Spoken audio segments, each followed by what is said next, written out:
nggak bikin kepo. Nama nyambung tadi pertanyaannya Bu Ati ya, Za. Ya, dari Katanya Matraman. anaknya terkena ADHD, Angki. Nah, itu kira-kira bagaimana tuh menghadapi hyperaktifnya si anak yang terkena ADHD ini? Supaya nggak dibully di sekolah. Dibulinya di mana dulu nih? Di Di sekolah. lingkungan umum. Sekolah. Di sekolah. Oh, kalau misalkan permasalahan di sekolah itu ya, kalau dibully itu biasa kembali ke orang tua. Ya kan Bu ya, orang tua itu sendiri merasa malu nggak punya anak ADHD itu. Kalau memang merasa bangga dengan anak ADHD itu bisa dikoordinasikan dengan gurunya. Ya. Dengan guru, kepala sekolah, tolong ini anak saya memiliki ADHD, tolong dimaklumin. Jadi kalau misalkan anak-anak di sekolah itu kan lebih nurut sama yang lebih tua dengan guru. Kalau guru itu sudah membicarakan yang baik-baik tentang anaknya itu, anak yang lain juga akan ikut. Gimana caranya bisa membentuk lingkungan inklusi. Inklusi itu dalam arti yang lingkungan yang teman-teman pada normal, dia juga bisa menerima disable di lingkungan sekitarnya. Tatapan mata, kata-kata, dan itu peran orang tua penting. Bagaimana bisa berpartisipasi mingle sama orang tua muridnya, orang tua. Jadi mereka tuh merasa udah ya kita stop untuk membuli karena nggak layak lah untuk dibully karena kita semua sama kok. Betul. Gitu. Lagi-lagi bangga terhadap sang anak dan juga komunikasikan dengan guru dan juga kepala sekolah untuk menyelesaikan kasus bullying yang terjadi di sekolah. Iya Begitu betul. ya. Karena kan buat seorang anak itu karena dia seperti itu kan nggak ngerti apa-apa. Betul. Iya. Jadi dia untuk melakukan sesuatu juga bingung. Ya ini peran orang tua sangat dipentingkan. Sangat penting. Kita kan nggak tahu entah orang tuanya itu peduli atau enggak, sombong atau enggak.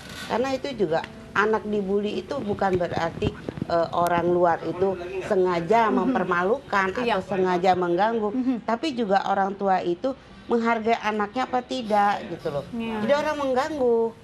Tapi kalau orang tuanya dengan orang lain menghargai, otomatis orang akan menghargai. Betul. Jadi saling menghargai satu sama lain. Betul. Nah, Ya itu dia tadi Bu Atia, semoga terjawab Betul. sudah pertanyaannya. Iya, dan nih berbicara tentang difabel yang berprestasi begitu. Angki dan juga Bu Herna dan Mas Eko, apa sih sebenarnya kasih semangat support buat teman-teman di luar sana yang mengalami disabilitas? Kalau misalnya dari Angki sendiri, bagaimana cara memberikan semangat supaya mereka tuh bangkit lagi, dan bangkit lagi? Tidak ada yang sempurna dari dalam diri kita sendiri per orang lain. Tapi sempurna itu bagaimana kita bisa menciptakannya. Mindset positive thinking, bahwa nggak ada yang beda. Tadi aku bilang, kita berbeda tapi bukan berarti kita tidak mampu. Itu dia dari Angki. Kalau dari Bu Erna sendiri bagaimana Bu supaya orang-orang atau apalagi orang tua begitu yang bisa berbangga hati dengan penyakit yang diderita si anak? Gini, kalau saya kembali lagi peran keluarga. Keluarga itu ada kakak, adik, orang tua, ya ibu bapak kan. Iya. Kalau mereka ini bisa bisa menghargai saudaranya atau keluarganya ada yang cacat, otomatis si anak ini yang cacat ini dia tidak akan merasa dibedakan. Oke. Dan dia akan tumbuh dengan baik. Dengan kasih sayang juga tentunya Bu Erna ya. Dan dia di luar pun dia tidak akan berbuat macam-macam karena dia sayang dengan keluarganya. Oke. Gitu. Itu Kembali dia lagi ke keluarga. Lagi-lagi saling menghargai dan saling menyayangi sesama anggota keluarga, tidak perlu malu begitu Nggak ya perlu. Bu ya? Dan kalau untuk di luar kita ingin dihargai orang, kitanya mama saya disabilitas, saya pun harus menghargai orang. Baru orang bisa menghargai saya.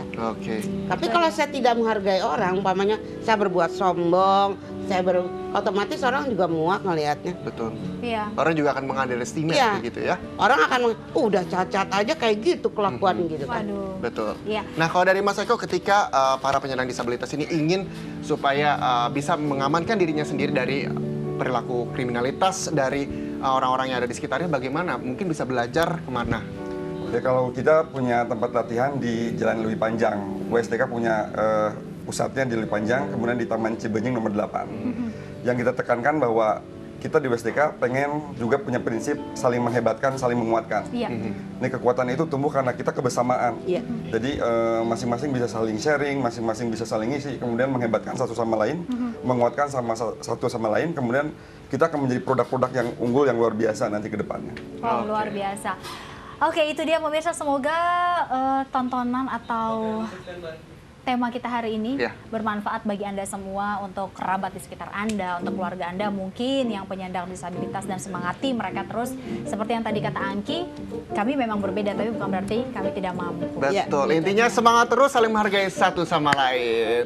Untuk itu saya mau ingatkan lagi nih buat pemirsa di rumah untuk terus saksikan Intermezzo setiap hari Senin hingga Jumat jam 10 sampai jam 11 siang. Sayang sekali 1 jam sudah kita berbicara ngobrol-ngobrol Ya. tentang difabel berprestasi dan juga woman self defense. Jadi Maaf untuk Mas, itu, ya. jangan difabel lagi sekarang. Jadi? Disabilitas. Disabilitas Disabilitas, katanya. oke, Oke, dan untuk itu pemirsa saya Muhammad Syahriza. Saya Marina Bastapal, dan kemudian semua teman-teman di sini juga pamit. Ada Angki Yudhistia, ada Ibu Ernawati, ada Mas Eko juga, dan sebentar lagi teman-teman di Alfa akan perform untuk Anda ya. Ketemu lagi besok hanya di Intermezzo. Banyak info, gak bikin kepo. Sampai jumpa.